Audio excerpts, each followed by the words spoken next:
एक चांगल्या मुलाचं लक्षण नाही. कारण महाराष्ट्राची संस्कृती ही वडिलाचं छत्र हे 100 वर्ष झाले तरी ते कमी वाटणारी ही महाराष्ट्राची संस्कृती आहे.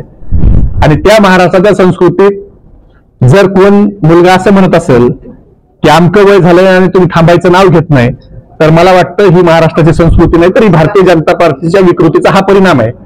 त्यामुळं शरद पवार साहेबांनी कधी रिटायर व्हावं याचा निर्णय हे सर्वसामान्य कार्यकर्ता घेईल, नेते कोणते घेणार नाहीत.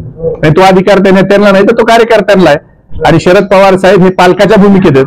त्यामुळं आयुष्याच्या शेवटच्या क्षणापर्यंत शरद पवार साहेबांची सावली या महाराष्ट्रातल्या सर्वसामान्य कार्यकर्त्याला पाहिजे.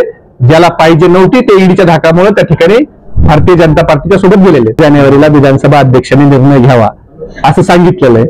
आणि एकंदरीत पक्षांतर्गत बंदी कायद्याचं शेड्यूल 10 जर आपण बघितलं तर त्या शेड्यूल 10 आणि सुप्रीम कोर्टाची जर ऑर्डर बघितली तर गटनेता आणि व्हीप हा जो काही ठाकरे गटाचा सुप्रीम कोर्टानं मान्य केलाय त्या हिशोबानं विधानसभा अध्यक्षांनी कायदेशीर जर त्यांनी निकाल दिला तर हे आपातच व्हायला पाहिजेत. आणि जर झाले नाही तर सुप्रीम कोर्टातून त्यात लवकरात लवकर न्याय मिळेल.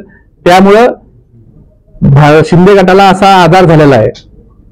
त्या आजारातनं कितीही महाशक्तीचे इंजेक्शन त्यांनी मारले तर त्यांचं आजचं मरण हे उद्यावर जाईल, पण त्या आजारातून ते वाचणार नाहीत. कारण पक्षांतर्गत बंदीचा कायदा हा पक्षांतर्गत बंदीच्या कायद्यात 6 वर्ष डिस्क्वालिफिकेशन हे शिंदे गटाचं होणं अटल आहे. त्यामुळे ते आजचं उद्यावर ते मिळू शकतात, पण त्यांना डिस्क्वालिफाय हे व्हायचंच आहे. राष्ट्रवादीच्या आमदारांचा अपात्रतेचा सुनवाई होती विधान परिषद अध्यक्ष.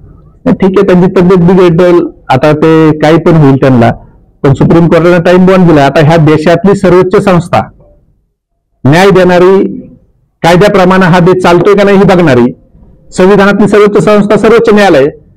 जर सर्वोच्च न्यायालयाच्या निर्णयाचा मान हा जर राज्यकर्ते ठेवत नसतील तर आपण हुकुमशाहीकडे चाललोय. ही अघोषित आणीबाणी आहे.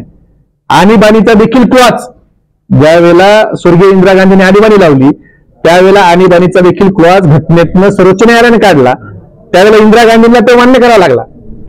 सर्वोच्च न्यायालय हे सर्वोच्च आहे आणि त्या सर्वोच्च न्यायालयाचा जर आदेश मान्य करणार नसतील आणि 10 जानेवारीपर्यंत शिंदे गटाचा आणि 31 जानेवारीपर्यंत अजित पवार गटाचा आणि मित्रमंडळाच्या विरोधातला पक्षांतर्गत बंदीचा निर्णय जर हे देणार नसतील तर आपल्या देशात आता हुकुमशाही सुरू झाली.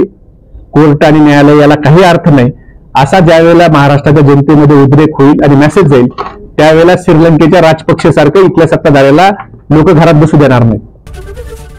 एबीपी माझा, उघडा डोळे बघा नीट.